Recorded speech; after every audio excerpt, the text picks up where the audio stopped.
Hey guys, this is Kashmir Mahajani and you are watching me on Teleglam. Hi Kashmir, welcome to Teleglam. Hellos. So Kashmir, firstly many congratulations. Season 1 तो जख्म है का तो काफ़ी hit गया, season 2 भी आ गया है और काफ़ी ज़्यादा प्रोमो को प्यार मिल रहा है. क्या कहना चाहोगे, कितनी एक्साइटेड हो? एक्साइटमेंट तो अभी it's just more than excitement, it's gratitude. शुक्रगुजार हूँ कि जो काम किया था एक साल पहले, क्योंकि हमने सीज़न 1 और सीज़न 2 दोनों एक साथ शूट किया था और उसको 2 अलग सेगमेंट्स में इन लोगों ने रिलीज़ किया. तो हमारे लिए तो वो काम एक साल पहले ही, मतलब मार्च और जुलाई में हमने ख़त्म किया, तो तभी ख़त्म हो चुका था. अब जाके ये है कि जो लोगों की रिएक्शंस आती है उस पर आप सिर्फ you can only feel gratitude, the kind of response that it is receiving. I had very frankly इस स्केल पे मैंने एक्सपेक्ट नहीं किया था on MX and I am glad. और सिर्फ प्रोमो को नहीं, अभी लोगों ने ऑलरेडी बिंज कर चुके हैं लोग और अगले सीज़न की मांग शुरू हो गई है. So feeling glad about it, I am really delighted. And it's Viraj का जो कैरेक्टर जो किया है वो मैं हमेशा इस तरीके का किरदार करना चाहता था. I wanted to play a gangster who looks like a businessman, who's very polished and classy but has a menacing side to him at the same time, and a very vulnerable side to him also. Yes, correct. आपकी ये character देखने के बाद जो इस season में बता रहा है, you are falling in love, so वो और भी ज़्यादा लोगों को पसंद आ रहा है. तो क्या कहना चाहोगे, किस तरह का और फीडबैक फैंस की तरफ से आ रहा है इस प्रोमो को देखकर? ऐसे यार, I always, they like a lot of fans who keep interacting with me. They want me to do romance, they want me to do love stories and this and that. So they are like very happy कि season 2 में finally the love track has begun. For me, I think I think from Viraj's side, season 1 के पहले episode से ही the connect had begun. सिर्फ पहले episode में कैसा था, उसकी दुनिया, उसका गैंगस्टर वर्ल्ड जो है, उसका जो क्राइम सिंडिकेट है, उसका वो ओनर है, उसकी दुनिया में उसने ऐसी कोई लड़की देखी नहीं जो काव्या जैसी लड़की है, जो एक नॉर्मल दुनिया से आती है. तो for him the moment she enters he feels a connect because she is alien to his world. उसकी दुनिया में ऐसी लड़कियां नहीं होती जो इतनी सीधी, इतनी ट्रांसपेरेंट. उसकी दुनिया में सिर्फ डिसीव करने वाले लोग, बिट्रे करने वाले लोग, जो मुंह पे बोलेंगे उसके बराबर उल्टा करने वाले लोग, ऐसी लोगों को उसने देखा है, चाहे वो लड़के हो या लड़कियां हो, मर्द हो या औरत हो. तो उसके लिए वो कनेक्ट वहाँ से ही बनता शुरू हो गया है, which kind of converts into love by the season 2. पर फॉर मी, मैंने हमेशा से ये रखा था, पहले एपिसोड के पहले काव्या के साथ वाले सीन से मैंने डायरेक्टर को भी बोला था, मेरे जहन में है कि मैं इससे कनेक्ट कर रहा हूँ. वो दिखेगा नहीं, वो बहुत सटल होगा, लेकिन आगे जाके वो प्यार तभी एस्टैब्लिश होगा जब मैं पहले से उससे कनेक्ट करूँ. तो वो कई सारी चीज़ें जो उसकी माँ भी उसके साथ करने के लिए डेयर नहीं करती, उसका हाथ रोकने से या उसके किसी डिसीजन को कट करने से उसकी माँ भी उतना डेयर नहीं करती जो काव्या कर लेती है, क्योंकि उसको दिखता है कि ये गलत है, ये नहीं करना चाहिए. और उसको ये दुनिया पता ही नहीं कि जहाँ पे छोटी छोटी बातों पे आदमी गोली चला देता है. आहिस्ता आहिस्ता वो वाकिफ़ हो जाती है उस दुनिया से. तो वो जो उसकी ऑनेस्टी है, उसको पहली बार एक लड़की मिलती है जो उसके गलत को गलत बोले, जो बोले कि नहीं ये तरीका नहीं है, तुम इस तरीके से भी चीज़ें सही कर सकते हो. तो वो चीज़ कहीं पे उसके साथ इतनी कनेक्ट हो जाती है, इतनी भा जाती है उसको, कि वो आहिस्ते से वो पता ही नहीं चलता कि कब वो उस लड़की का सुनना शुरू कर देता है. अगर आप देखो जख्म है का सीज़न 1 और सीज़न 2 भी, काव्या एक लड़की है जिसके सामने वो सबमिसिव हो जाता है, जिसके सामने वो भले उसको डांटे, उस पर चिल्लाए, उसको टॉर्चर करे, कुछ भी करे, लेकिन at the end of the day वो उसको अलाउ करता है उसको कॉन्ट्राडिक्ट करने के लिए. वो सबमिसिव हो जाता है, वो सुनता है उसकी बात, भले ही चिल्लाए लेकिन सुनता है बाद में जाके. यस, बट कहीं ना कहीं काव्या ये चीज़ को डाइजेस्ट नहीं कर पा रही कि आप प्यार में पड़ चुके हो, विराज भी प्यार में पड़ चुका है. वो प्रोमो में वैसा दिखाया है उन्होंने, मतलब उसको नहीं, वो प्यार में पड़ चुका है. इससे ज़्यादा वो है कि वो जो प्रोमो में लाइन है कि ये कौन है, कि कौन सा विराज है जो मेरे बालों को संवार रहा है, मेरी पट्टियाँ चेंज कर रहा है, मेरा इतना ख्याल रख रहा है. क्योंकि विराज के लिए अपनी माँ से भी उसने बिट्रेयल फेस किया है, अपने पिता से उसने बिट्रेयल फेस किया है, अपने चाचा से, अपने भाई से, अपनी फियांसे से, सबसे बिट्रेयल फेस किया है. तो जब एक अनजान लड़की उसके लिए अपनी जान खतरे में डाल के गोली अपने ऊपर लेती है, उसकी जान बचाती है, for him it is unbelievable. There is a line in the second season जहाँ पे वो माँ से कहता है कि मैंने आज तक पुलिस से डील किया है, मैंने आज तक क्रिमिनल से डील किया है, मैंने करप्ट ऑफिशियल से डील किया है, पर इस लड़की से मैं कैसे डील करूँ मुझे नहीं समझ में आ रहा. क्योंकि मैंने ऐसा इंसान देखा ही नहीं कि मैं उसके लिए ख़तरा हूँ. मैंने उसको कैप्टिव बना के रखा है, मैंने उसको टॉर्चर किया है, और आज जब मेरा अपना परिवार भी ना कूदे मेरे सामने वो गोली खाने के लिए, वो लड़की आके कूद गई और उसने मेरी गोली अपने ऊपर ले ली. तो वो ट्रांजिशन, तो वो काव्या को नहीं समझ में आ रहा है कि यार ये इतना कैसे बदल गया, बट वो जो एक 12 साल का 10 साल का इनोसेंट बच्चा था जो कहीं पे दफन है विराज के अंदर, वो बाहर निकल आता है, वो केयरिंग साइड, वो इनोसेंट साइड बाहर निकल आती है कि एक पहला इंसान उसको मिल गया जो उसके लिए जान दे सकता है बगैर किसी एक्सपेक्टेशन के, बगैर किसी डील के. So that's it. ये ना ये सीरीज को अवार्ड्स भी मिले हैं. इनफैक्ट सीजन 2 से अगर हम आपसे पूछे क्या कुछ और एक्सपेक्ट कर रहे हो, सीजन 1 को तो अवार्ड्स भी मिले थे, और इस सीजन से क्या एक्सपेक्टेशंस है?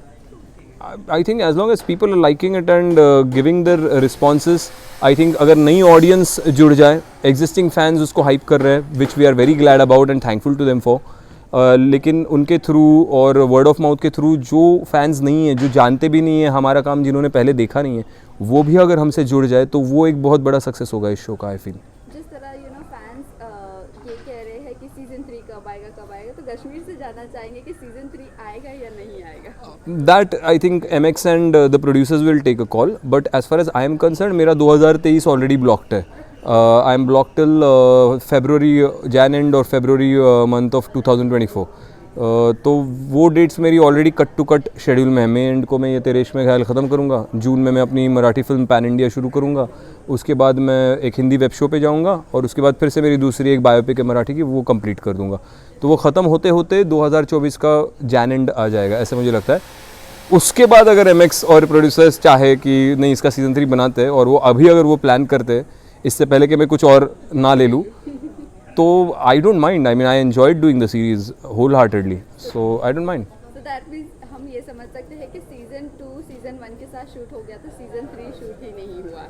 हाँ, सीज़न 3 नहीं शूट हुआ है. सीज़न 3 लिखना पड़ेगा, और मेरे हिसाब से सीज़न 3 अगर बनेगा तो मेरे हिसाब से वो 8 या 10 एपिसोड का ही होना चाहिए. It should be a shorter one, more crispier one, because we know that it has worked now, we know that people have connected with it now. तो अभी उसको लंबा करने की बजाय हम जितना क्रिस्प करें उतना बेहतर है. तो अगर वो 8 से 10 एपिसोड का छोटा सीज़न लिखने के लिए राज़ी है, प्रोड्यूस करने के लिए राज़ी है, तो वाई नॉट. और अगर डेट्स मैच होती है तो. कश्मीर आपने जो भी शो किए हैं, टचवुड हिट गए हैं शोज, वेब सीरीज हो या टेलीविजन शोज हो, डेली सोप्स हो, क्या कहना चाहूँगी जब फैंस का इतना प्यार मिलता है तो किस तरह का आपकी अगर बात करें तो किस तरह उन्हें रिस्पॉन्स देने का आपका मन होता है? मैं फैंस के लिए तो हमेशा I mean what I like about my fans is that they watch my work and they react on it. They've got nothing to do with my personal life. They've got nothing to do with anything else but what I do on screen. And they respond to it in detail. मेरे हर एक scene, मेरे हर एक किरदार के बारे में उनको detail में पता होता है. वो कहाँ से शुरू हुआ, उसने क्या किया, उसमें क्या नुआंसेस थे, वो सब कई बार मैं भूल जाता हूँ, लेकिन मैं उनके थ्रेड्स पढ़ता हूँ तो मुझे याद आता है, हाँ यार इसमें मैंने ऐसे किया था. तो वो ऐसे फैंस है तो I feel there is a long way to go then. और सेकेंडली क्या था सवाल, इतना सब किया है. हाँ या आई थिंक मैं बताऊँ ना कि सक्सेस क्या होता है. आप हर एक प्रोजेक्ट में जो घुसता हूँ मैं, एटलीस्ट मैं कोई एक अपना गोल लेके घुसता हूँ. जैसे झलक दिखला जा मैं गया था तो मेरा गोल था कि मुझे अलग अलग दुनिया भर की स्टाइल सीखनी है, और मुझे एक मंच मिला है जहाँ पर कई सारे बड़े लोग हैं जिन्होंने अपनी ज़िंदगी में 30-30 साल लैंडमार्क काम किया है. वो प्रोड्यूसर्स हो, डायरेक्टर्स हो, एक्टर्स हो, जिनके सामने मुझे अपना काम रखने का मौका मिलने वाला है. तो उसका मुझे फल भले ही अगले 2 महीने में या अगले 1 साल में ना मिले, लेकिन 3 साल बाद भी उनमें से कोई अगर मुझे कहीं स्पॉट करे और बोले कि अच्छा ये लड़के की बात कर रहे थे क्या अपनी फ़िल्म के लिए, अच्छा नहीं ये बड़ा अच्छा है, मैंने इसका काम देखा, अगर ये रिएक्शन आए और वो पॉजिटिवली मुझे अप्रोच करे, तो मैंने जो झलक पे मेरा मोटिव था वो पूरा हो गया. तो it is beyond a trophy, it is beyond a particular dance performance, it is beyond success और फेलियर. तो वैसे हर प्रोडक्ट उठाने से पहले या प्रोजेक्ट उठाने से पहले, चाहे वो फिल्म हो, वेब सीरीज़ हो या सीरियल हो, मेरा एक मोटिव होता है कि ये मैं किस चीज़ के लिए कर रहा हूँ, और वो सिर्फ मुझे पता होता है. वो करने के बाद मैं बता देता हूँ कि मैंने इसके लिए किया था ये.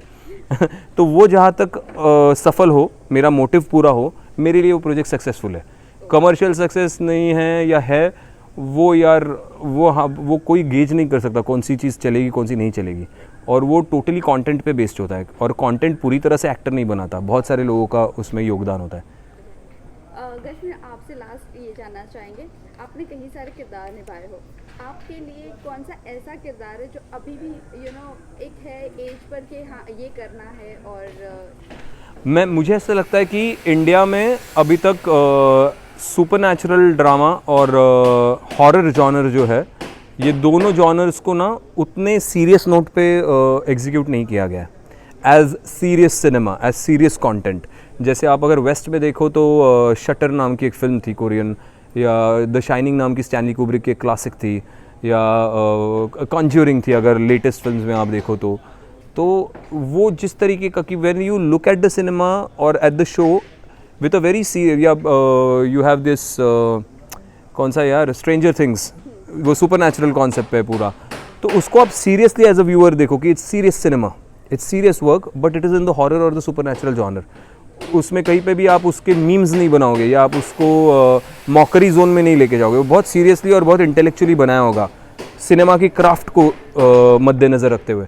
वैसा मुझे ऐसा लगता है कि इंडिया में अब तक काम नहीं हुआ है, और वो जॉनर मैं एक्सप्लोर करना चाहूँगा उस तरीके से यहाँ पर। तो लास्टली जाते जाते फैंस एंड व्यूअर्स को क्या कहना चाहेंगे? फैंस और व्यूअर्स को बस यार देखते रहो। I think it is immensely motivating when you hype my work, when you talk about it, when you write about it, because obviously through you it reaches to newer people also who have not seen my work before, and maybe after reading a thread of yours or after a small essay of yours, they might watch a particular episode or a particular movie of mine and start following all of my work. I think this is the kind of clan that I want to get together. It will take time to get, you know, a bigger clan like this together, because there are no other aspects to it, सिर्फ काम है, बाकी कोई शूशा छूछा कुछ नहीं है। तो वो इकट्ठा होने में थोड़ा टाइम लगेगा, लेकिन बात करते रहो, सराहते रहो और फीडबैक देते रहो, और कुछ नहीं। And lots of love and blessings. Thank you so much. You most welcome.